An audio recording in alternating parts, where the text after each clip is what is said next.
Hey everyone, welcome back to ML Works. In this video, we'll understand the core concept behind principal component analysis with a simple example. So consider we are collecting data about students where we capture information like height, weight, shoe size and age. Now, suppose if the student's height is high or if the student is tall, it implies that his weight is also high.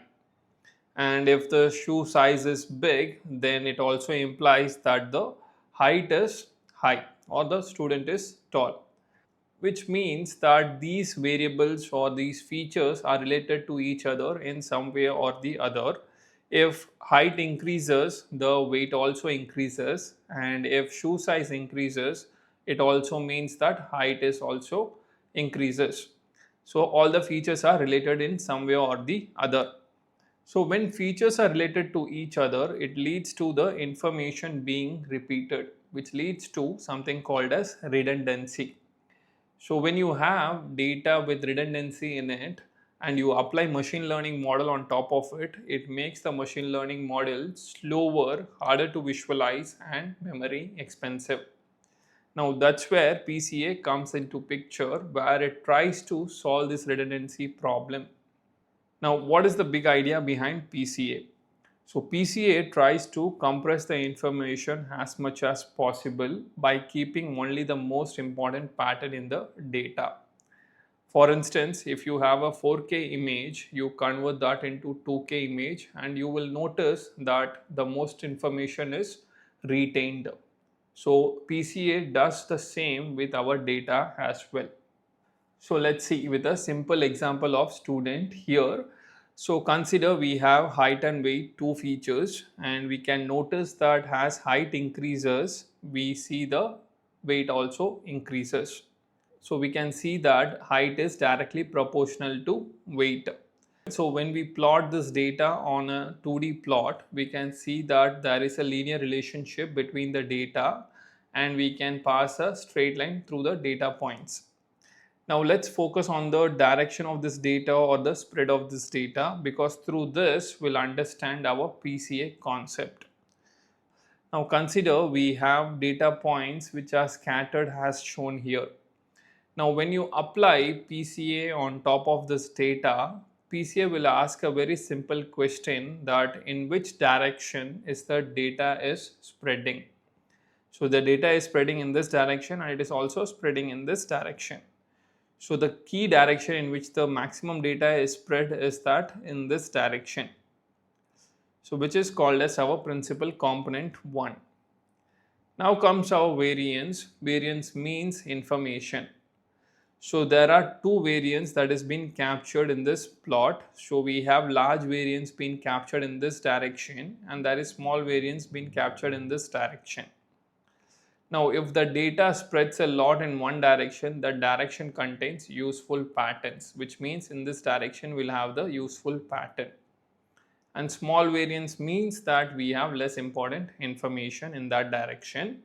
So, with respect to the student example, our large variance was along the diagonal direction, so which becomes your principal component 1 and it is represented mathematically as y is equal to x.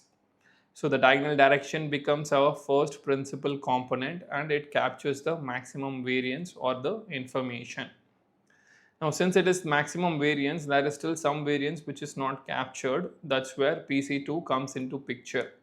So PC2 is nothing but it is perpendicular to your PC1 component and it captures the remaining variance or information. Now the key insight here is, so PC1 captures more information than PC2. Sometimes PC2 captures so little information that we remove PC2 component itself, thus reducing the dimension of our data.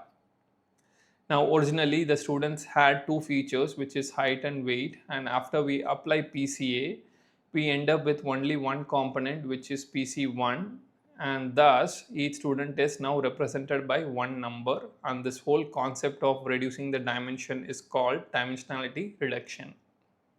Now once you have reduced the dimension in your data, it leads to certain benefits. For instance, We'll be having faster training because we have less features, so there is something less to learn, so we end up training your model faster. And we also tend to have less noise because we remove the weak noisy direction by capturing only the key important patterns. And once we reduce our dimension from 100D to 2D, we make it easy to visualize the data. And then we have compression, which leads to less storage needed. So once we have transformed our 100D to 2D, there is less information needs to be stored, so we end up saving the storage as well. Now let's understand the PCA workflow. So consider you are provided with these two features, salary and age. And when we try to apply PCA, we standardize the data before we apply PCA. Because if we don't standardize the data, we'll be seeing that salary is dominating the feature age since they are in different scale.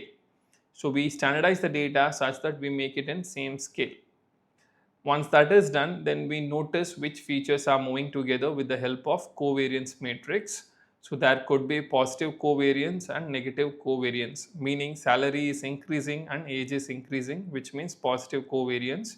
If salary is increasing and age is decreasing, then that is negative covariance. Then comes the direction of maximum variance. So from the covariance matrix, we have to identify the principal direction, which is nothing but your principal component. And mathematically, it is called as eigenvectors. The direction is called as eigenvectors. And the importance of that direction is represented by eigenvalues. Now let's understand eigenvectors and eigenvalues. So we have this plot here. There are two directions. This is the one direction, there is this direction. So eigenvector represents the important direction in the data, which represents this one. This will be your eigenvector 1 and this will be your eigenvector 2. Now eigenvalue means the amount of information captured by the data in a specific direction. So in this direction we capture the maximum information, which is also our high variance. And in this direction we collect the least information, which becomes our low variance.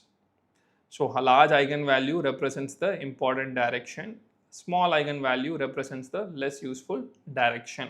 Now let's discuss about how to keep important components.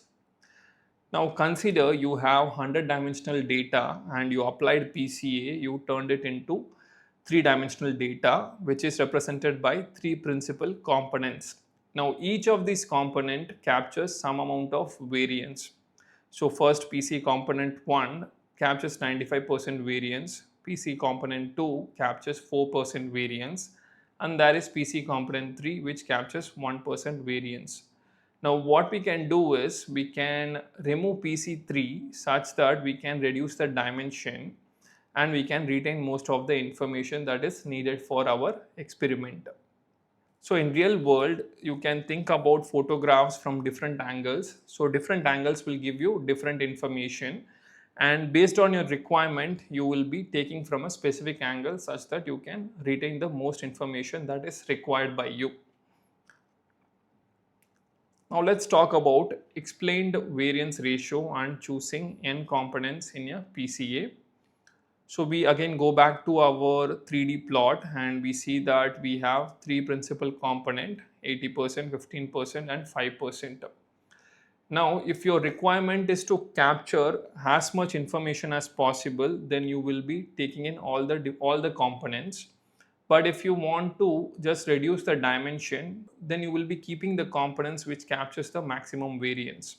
So in this case, that's where explained variance ratio comes into picture, which will help us in deciding how many components to keep. So there is a basic rule that is called as 95% variance rule, which will help you to select the number of components. So keep enough components to preserve 95% or 99% of our total variance. Now let's discuss about the PCA limitations. So PCA is generally applied for linear data set because PCA is linear in nature.